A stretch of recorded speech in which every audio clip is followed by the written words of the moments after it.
Welcome back, everybody. This is Brian, Ms. Berlin, and Mr. Betcher for Breaking Down Security. Hello. Hey. I emoted there. I actually put my hands out like, I was at a sideshow or a carnival or something. It's like, ladies and gentlemen. Yeah, no. Anyway, so this is a interesting time for us to be recording Saturday morning at about noontime Pacific, which is 8 o'clock our guests' time currently. I think it's 8 o'clock.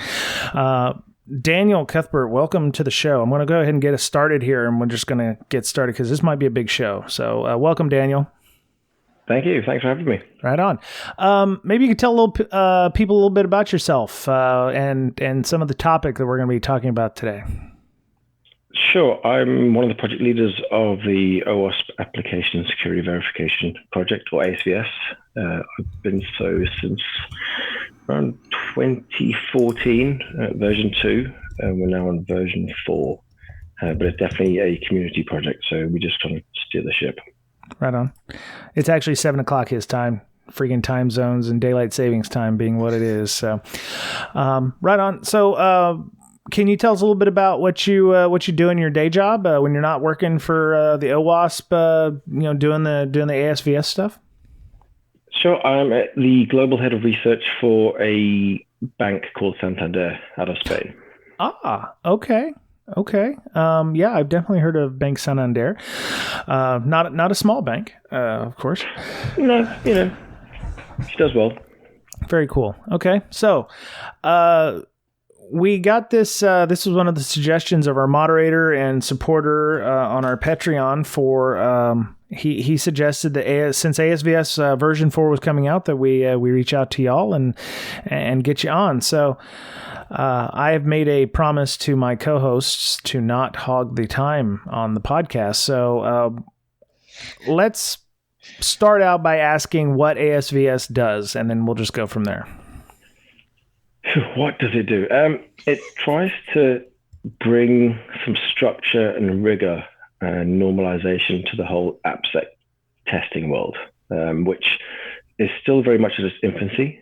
And unfortunately, at the moment, and it's been like this for a while, when, say, an end client or a customer gets an application test, it's pretty much luck of the draw. You're not sure what you're going to get back, what the test is going to do, how experienced the tester is, what they're looking for, and vice versa. From a testing perspective, it's hard to test everything, especially if you're not using an automated tool.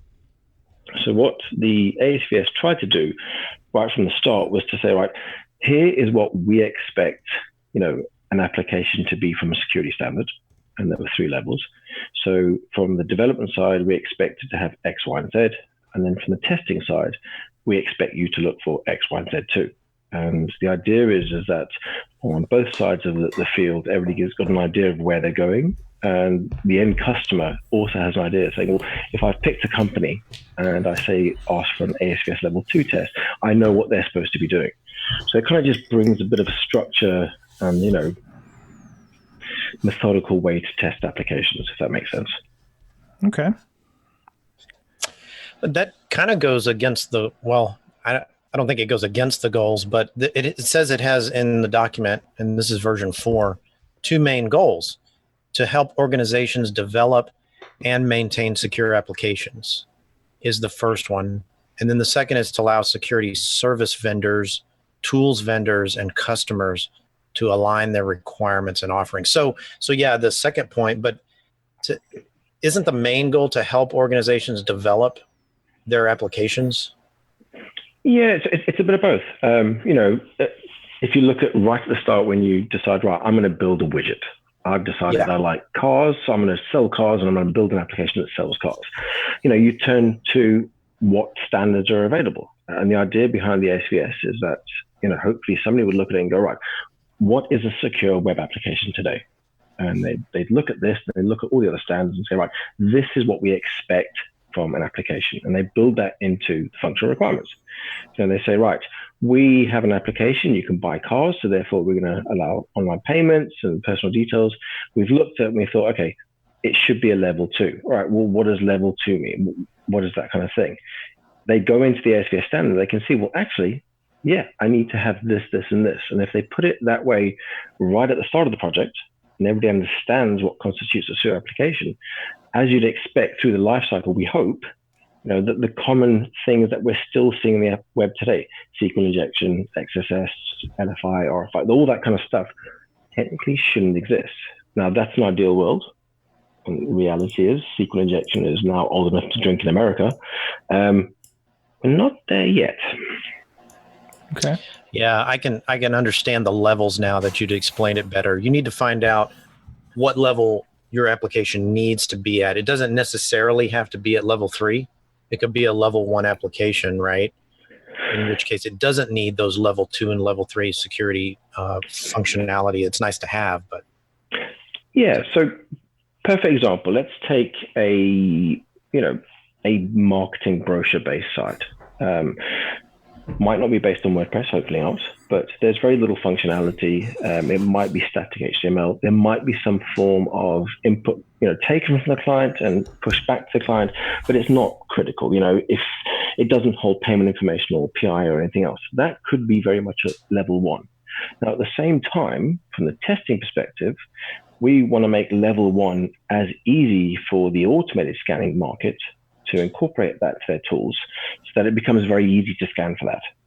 It's not always a manual process, which in turn, manual testing is still very expensive and it doesn't fit into the whole shifting left, sec DevOps approach at the moment.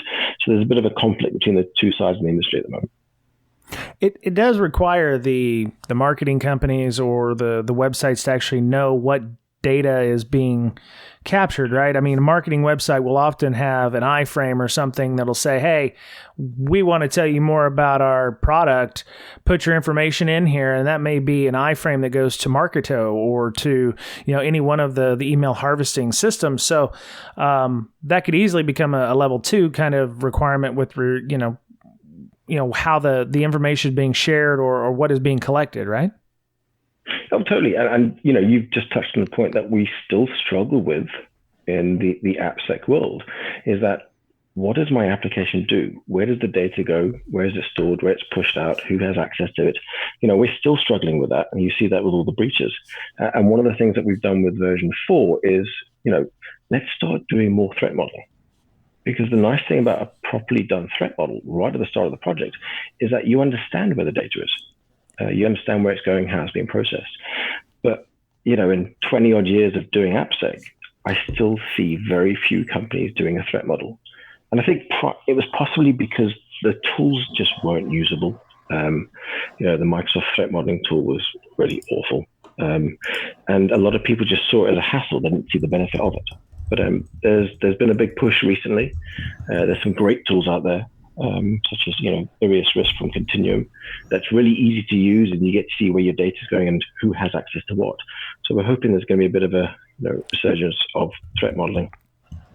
Cool. That's a great point. I think that kind of reminded me that managers probably don't know or don't want to know what their application actually does when it comes to securing data or needing to secure data. And just for the listeners, level 1 is a low assurance levels and completely penetration testable. Level 2 is contains sensitive data basically, and level 3 is critical applications, high value transactions, that sort of thing, medical data, PCI, things like that. So before we get started, we actually invited several folks from the ASVS team on. Jim Manico is here. He just flew in from Hawaii, of all places. I don't know why he'd want to leave, but he flew into Amsterdam. He's currently muted. I will try to unmute. He just dropped off. I think he accidentally hit the thing, but we'll fix it in post, right? We'll fix it in post, right? We'll wait for him to come back on, and then we'll introduce him. By the way, Daniel, can you or do you have anything to add where management may not know or not want to know? I noticed that you said there's a lot of companies out there that still don't do the basic threat modeling. Yeah, so it's weird. I've been a hacker for a while now, and I never thought I'd get to the stage in my career where I openly welcome regulation and legislation. And GDPR in Europe has been phenomenal because it was just too easy to throw data onto the internet and excuse the French, not give a toss about what happens to it because you weren't going to get punished. And that started a whole movement of where people just didn't care. Like, so what if it got breached? What GDPR has done, and I've seen, is that people are now having to worry. They're having to ask those questions where they're going, what data do we store? Because the nice thing about GDPR is that it's no longer a basic fine. They fine you based on the revenue of the company. Right. So especially here in Europe, we're starting to see a lot more companies now take your personal data a lot more seriously. And in light of everybody suffering from breach fatigue, myself included, it's about damn time. Right.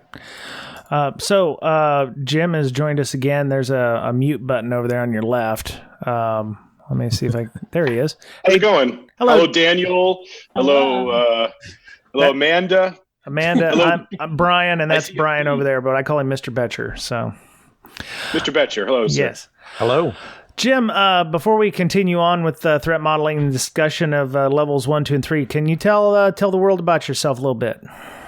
My name is Jim Manico. I'm an application security enthusiast. I'm an educator. I primarily teach developers how to write secure code, and I do products in the Kubernetes security world. I love application security. It's my job, it's my passion, and it's my hobby. So it's something I enjoy working on a great deal. Awesome. Okay, so one of the next questions I had is there's different ways of doing, and Daniel had mentioned this, that one of the differences between V3 and V4 was that you're trying to get people to do threat modeling. I'll go to Jim first, and we'll do Daniel. But do you have a specific camp or a specific methodology when you're doing threat modeling? Because there's the show stack method. There's I've taken a workshop from Robert Hurlbut, who's done some threat modeling. Even my carpool buddy, Dr. Cowan, who works with me at Leviathan, has a specific method by which he does, and we're actually teaching our testers on how to do threat modeling. Do you have a specific methodology, and how do you employ it at your organization? Yeah. I think threat modeling is mostly bullshit. A lot of it's just mental debate and mental discussion, a lot of wasted time. I focus on now I think it's okay to do it. Go ahead, do your threat modeling, have your meetings, but keep my developers out of it because you're mostly wasting our time. Until you can get me down to real world requirements to write secure code, it's all mental. So I tend to be, now I'm holding a position here. It's a little bit extreme. I tend to be one of the threat modeling naysayers. What I want are clear requirements to drive technical vulnerability remediation and technical vulnerability defenses. And I think that if you're threat modeling things like SQL injection, you're wasting my time. If you're threat modeling cross-site scripting, you're wasting my time. About half of ASVS are technical controls that you should not debate. You should just do it as a core part of building software. And if you're going to do threat modeling, let's do that on business logic, advanced flow, authentication workflows, the things that are not technical controls. I've been a part of about 10 different formal threat modeling. And in half of them, they were literally threat modeling SQL injection, which again, is a waste of everybody's time. When it comes to SQL injection, please don't threat model it. Parameterize your query. Fix it as a core part of writing software. Don't debate it, do it, and let's reserve threat modeling for only things that require threat modeling. This is not a popular opinion among the threat modeling community, but that's on threat security. That's why I love so Daniel, how about you? What's your thought on threat modeling? So firstly, that's why I love Jim a lot. He is the Marmite and a phenomenal person. I share both. So I am still very much offensive based, and I have been that way for a long time in my career. And I do agree with Jim. A lot of times threat modeling is done as a shoe gauging type exercise, but there are some cases where you do get to see other people go, I never thought of that. I never thought of that data being hosted there, and we're not doing anything with it. Now, I don't think the threat modeling community helped themselves in the past. It was just too hard to do. Like I said, the tools were awful. There was a lot of conflicting advice, and that's why it fell out of favor.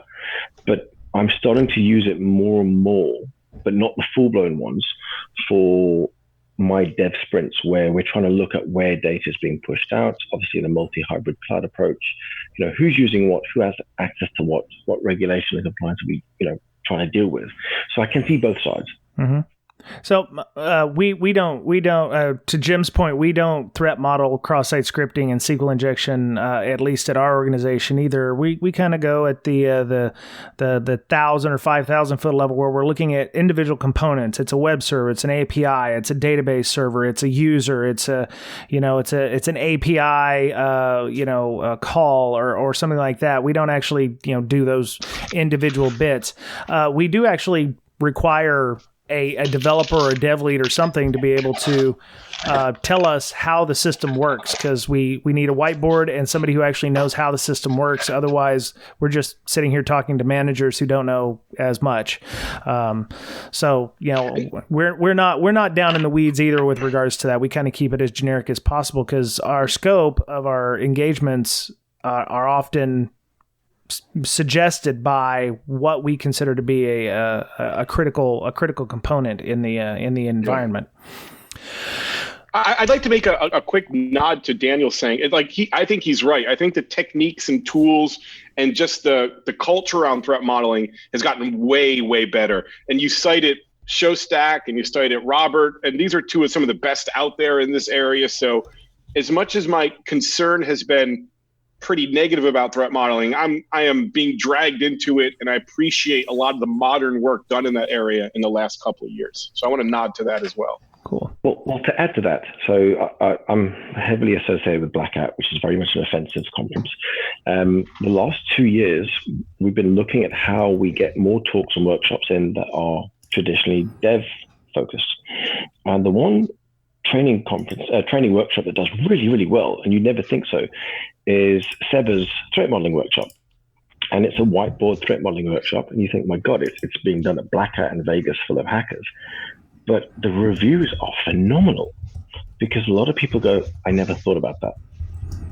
And it's weird how different approaches and just different ways of doing it have really, really become quite popular. So look, it's still early days, but yeah, hopefully we're starting to see a big wave coming.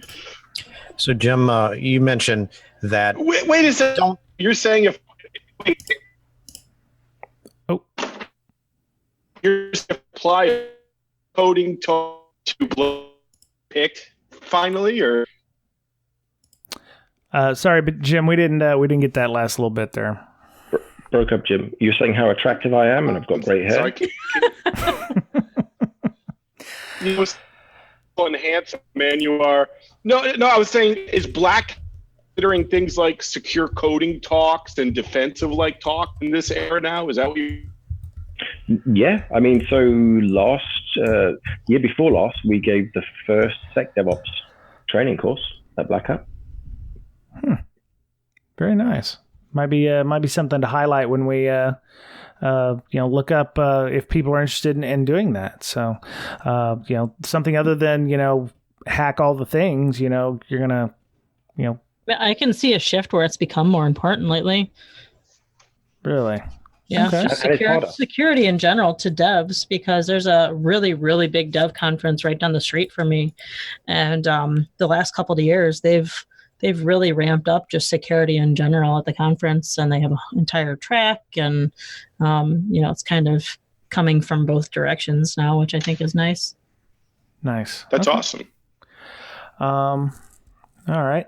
So you say architecture is not an implementation, but a way of thinking about a problem that has potentially many different answers and no one single correct answer. I think that's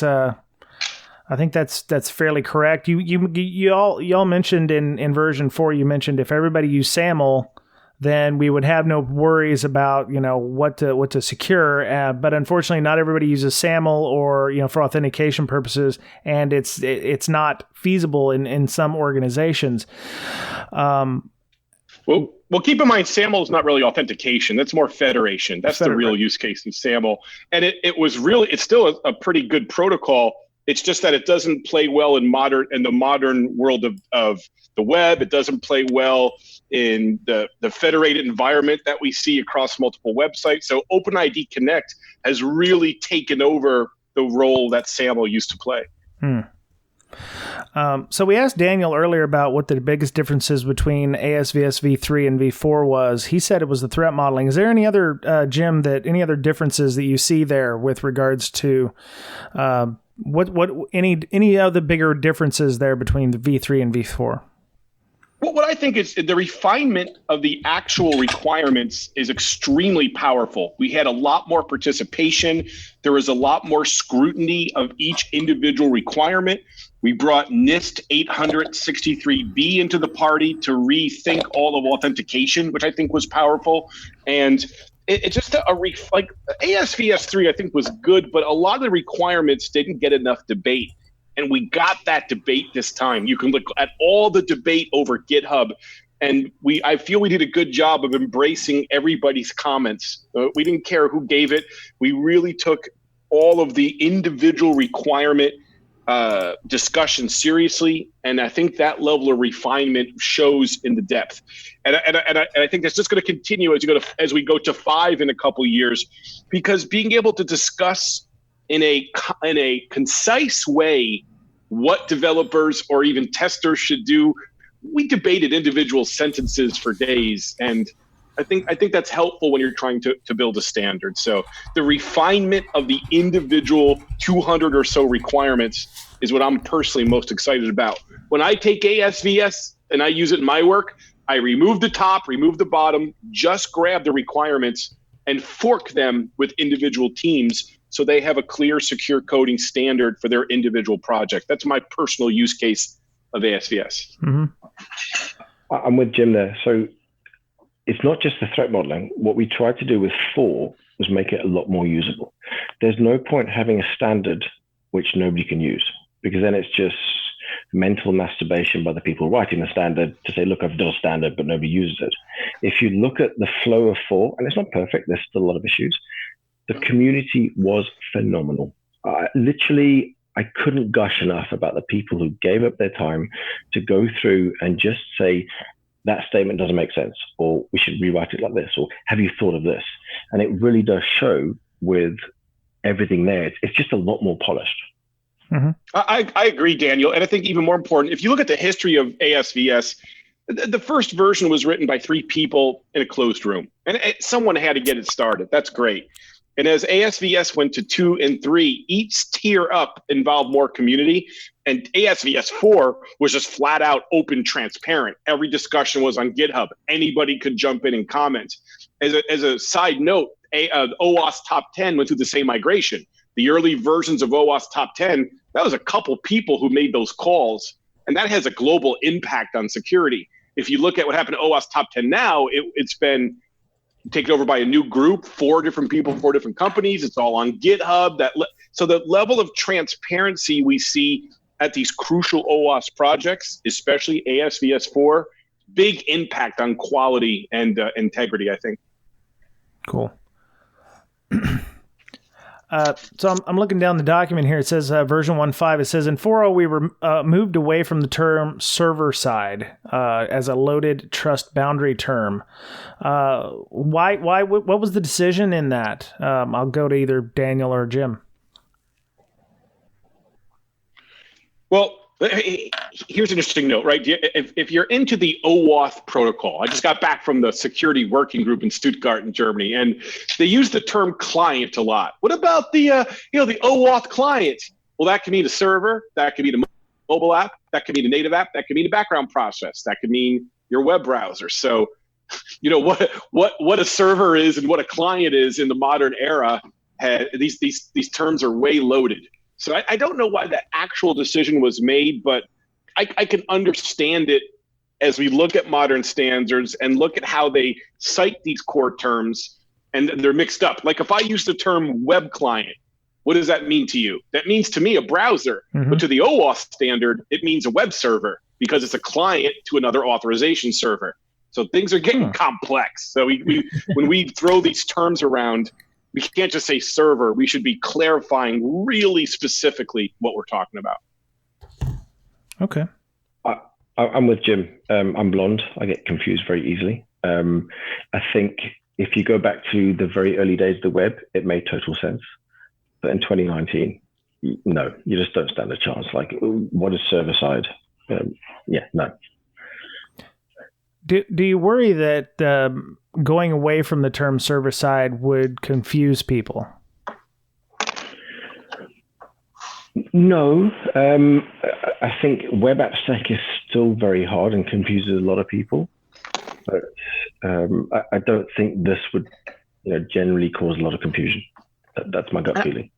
I don't think so either. And if you look at any individual requirement and feel it's lacking because we're not using the term server side, then we're file a GitHub issue and we'll reconsider it. But as of right now, I don't think the lack of the term server side harms any of the current requirements in terms of clarity. All right. Sounds fair. Okay. Ms. Berlin, you must be brimming with questions. You asked the only one that I was going to ask. So. I'll go. Yeah, go ahead. Now it says there's a section called assessment and certification. Now, have many organizations gotten ASVS certified for their applications? And what credence does it give them? Now, let's talk about that for a second. I think this is really important because I don't think that part of ASVS is very important. I don't think people going out there getting ASVS certified is really what we're trying to do with ASVS. We cite it as a standard. It's used as a standard. We claim it's a standard, but that's just words. What I really think ASVS is best used for is let's fork let's use ASVS as a base of clear web security requirements for web and API development. There's a core. And I want everyone who's using it to fork it specific for their company and have their own personal list. They may not want 20 authentication requirements. They may want 2 specific to the authentication service they've built in their company already and how to use it properly. So yes, there is a community that uses it to certify apps. But I think that's the least interesting and least important part of ASVS. Again, ASVS should be a core requirement list that every organization forks individually for their group. And this is something the ASVS talks about as well. You'll see that in the ASVS introduction. So I almost want to dismiss your question arrogantly, and I apologize for that. But well said. I think leaning on that's harmful. Is that the feeling of all the project leads or the contributors as well? It wouldn't be appropriate for me to speak for everyone, but the answer is yes, of course. What he said. Excellent. What he said. Yeah, because this just struck me as, wait a minute, certification. Yeah, good point. Small community that's into that. And I respect them. I wish them well, but my eyes on other use cases of ASVS. So one of the things I just thought of here is how many people actually had input. You said there was a GitHub. You had this open, RFC kind of deal. Was there any industry-based people who were giving their input on this, say the Googles or the Vericodes or the Sonatypes of the world that are like, oh yeah, it'd be nice if you could, do SAS and DAST and all this stuff, and oh yeah, we also have a product. Did you get any kind of interference from the industry folks? I never got interference, but there were literally like hundreds of people that provided comments. It was almost too much. And we were days away from trying to seal it. And then someone shows up with 30 comments. So we didn't track the individual people and what organization they came from. Very often people's GitHub account is under their personal email address. So, but we didn't care if you had an intelligent comment, we addressed it and without even knowing or looking into who the people were. In fact, several really core contributors were anonymous. They just came in with a obfuscated GitHub account that didn't link to them in any way, that was an empty account, and provided tons of feedback that was intelligent. So I would like to see input from the Vericodes and the DAST and SAS industry and the big consulting firms. And I know that lots of our contributors and commenters were from the industry. We just didn't track that. And to some degree, we didn't care. You give us a good comment, we're going to take it seriously and make sure it's included in the process in some way. But this is an overwhelming topic. Go ahead. I'm sorry, Amanda. No, that's right. And I'm sure some of those, like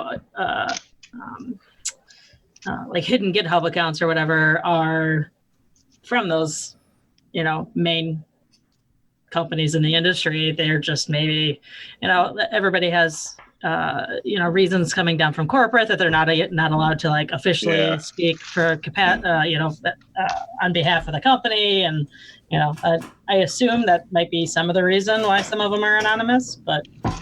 Yeah, probably. So on my side, I was abusing a lot of these companies because I know quite a few of the founders and such, and saying like, what are you going to be doing in your automated tools to be more, receptive to ASVS? So Chris from Veracode and Daph from Burp, etc. And the conversations are ongoing because I think that's what helps people.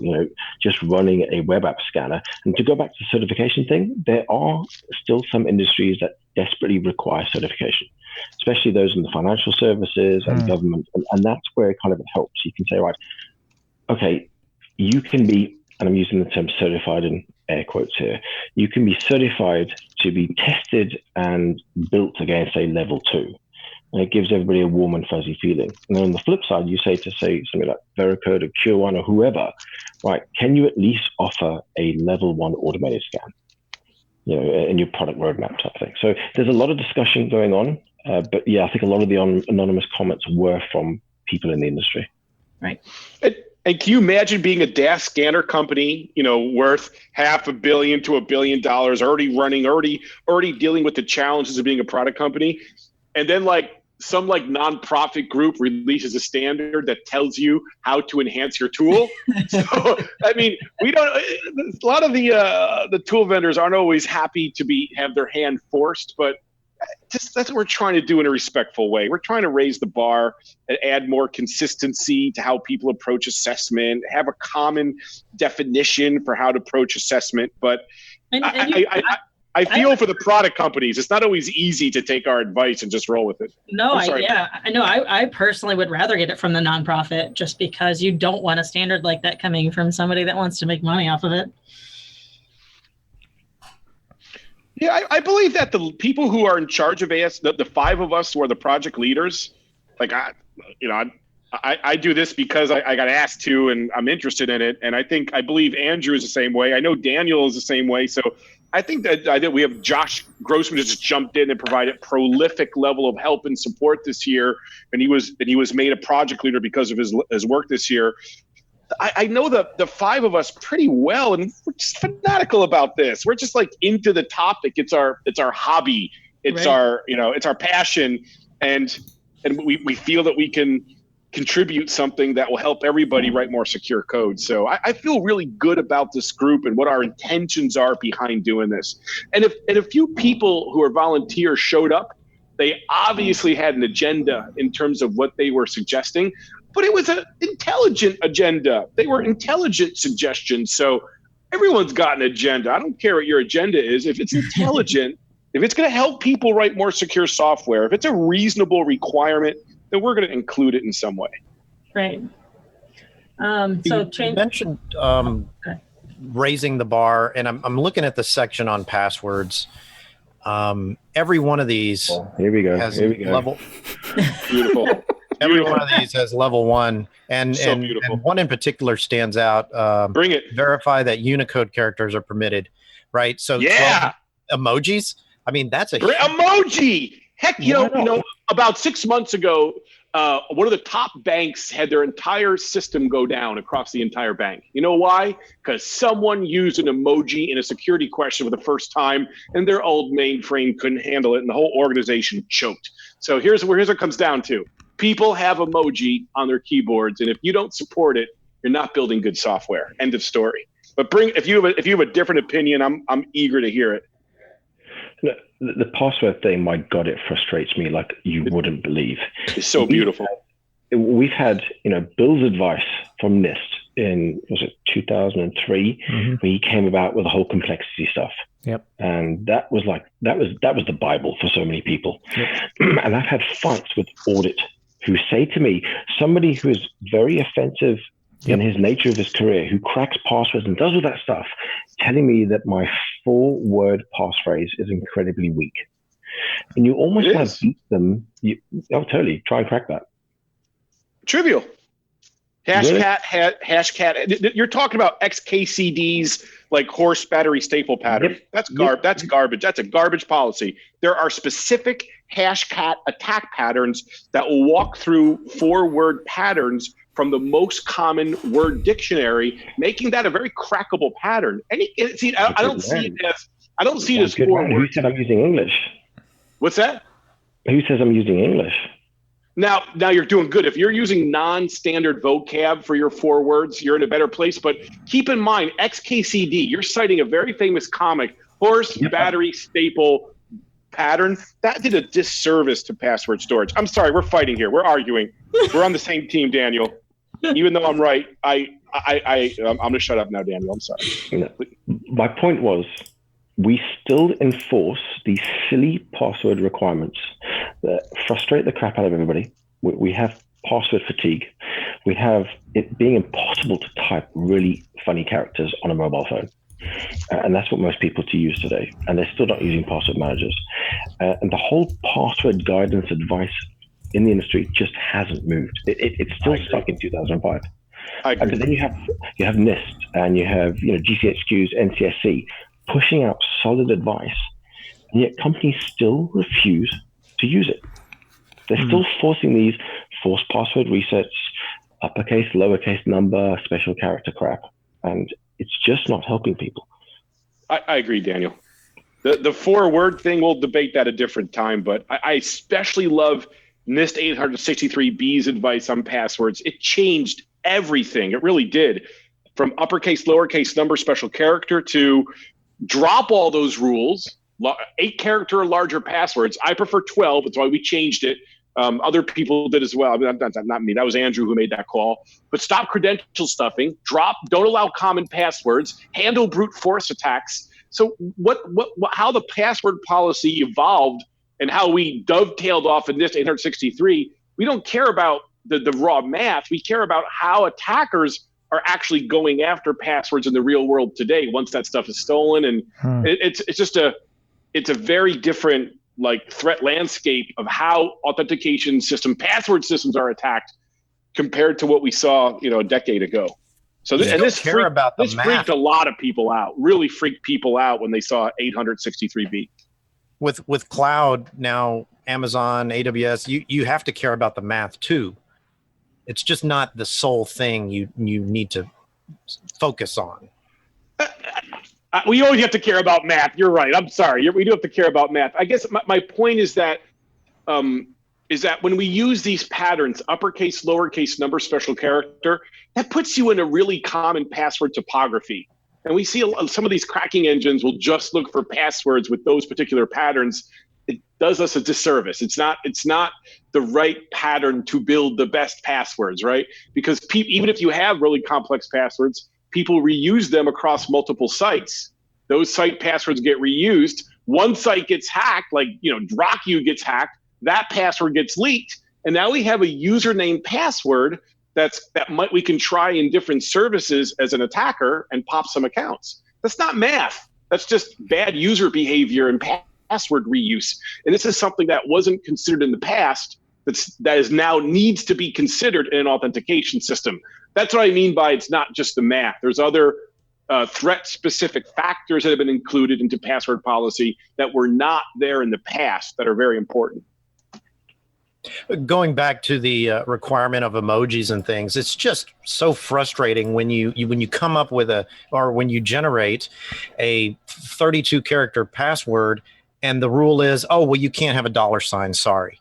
So then you got to manually go change that. Oh, you can't have a £sign. Things like that are just so frustrating. And just allow, I'm totally on board. Just allow anything that a user can actually type and accept that as their password. As long as they're escaping that correctly. Right. Because that's why they're getting rid of and allowing only certain characters, right? Because they don't want to have any kind of, cross-site scripting or SQL injection or whatever being used in their password fields. That's at least my understanding. I could be wrong. No, you're exactly right. And this is craziness. This is what this bank, any bank who does not let you use any possible printable character, what they're saying is, we don't feel confident in our ability to write SQL injection protected queries. We don't feel confident in being able to stop cross-site scripting. We don't feel confident that the third-party software chain that we're using is immune to injection and similar. So we're going to rip out characters of your password policy that are not going to be possible for injection, even though you should never put a raw password into a SQL statement or a user interface. That's a whole separate note, but we're still going to rip this stuff out. And this is a sign of insecurity. This is a sign of weak software, and it's something that ASVS directly addressed. Yep. Ms. Berlin, you had a question? Yeah, some of these are from Slack and David, I think. So this is kind of going off the topic, but onto like the IoT stuff that's included. So I was reading a little bit about it, and it says like there's the whole OWASP IoT security standard, but then there's also the Appendix C added to the end. So one of the questions is, well, why was this added? And it says these controls are in addition to all the other ASV controls. So I'm assuming it's just a little bit of overlap, right? Well, so I kind of caused a lot of havoc here. I wanted it taken out, mostly because, one, IoT is still very hard. And I didn't feel that what we had in there was very good. And also, there is a great project from OWASP already, the OWASP IoT project. Mm-hmm. And we didn't want the ASVS to become the standard for everything, because then, I go back to my original thing, a standard has to be usable. So we didn't want to be an ASVS for IoT, SCADA, mobile, APIs, because then it becomes really hard to maintain. And with everything like that, you start to lose your readership. So I looked at what was on offer, and I looked at the separate Internet of Things project. I thought, this doesn't make sense. Let's rather reference their work, because their work's really good, and go from there, rather than trying to add everything in. Okay.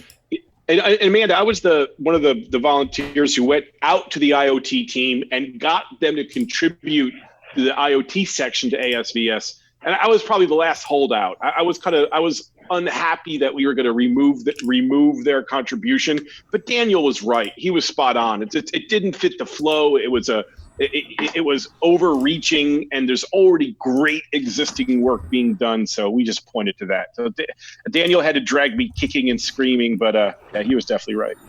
So were you working with Aaron Guzman and them over there on the IoT? Because we actually did a 2-part show with them earlier this year about the IoT top 10, because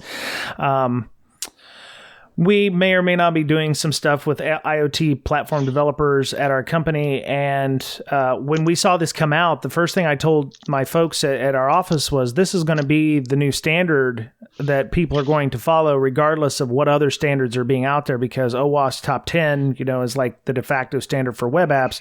This is going to be the de facto standard for IoT top 10, being the IoT top 10. And I can understand why you guys wouldn't want to add all of this and be like the kitchen sink, standard. So that makes complete sense.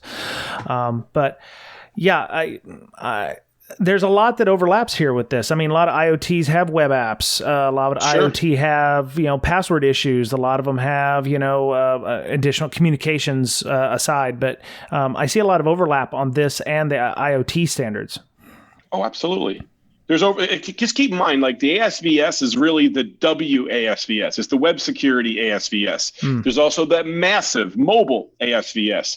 And IoT is even though there's tons of overlap with both mobile and with web, IoT is a special puppy. You have low resource devices and very unique deployment environments that requires a specialized set of standards. We're also addressing with IoT a very different audience. Usually when we're dealing with web developers, we're dealing with enterprise development. When we're dealing with IoT, it's a very different kind of developer, closer to the hardware, closer to the specific platform. And I think Aaron Gutzman's the one, and Daniel Miesler are the ones who provided the IoT for ASVS that we ended up dropping, because their work is so mature.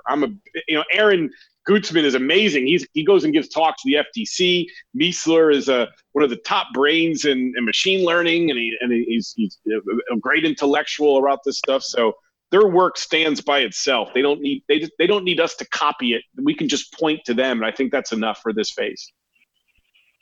But you're right, tons of overlap. Absolutely. And that was it for part one of our discussion with Jim Manico and Daniel Cuthbert on OWASP ASVS version 4.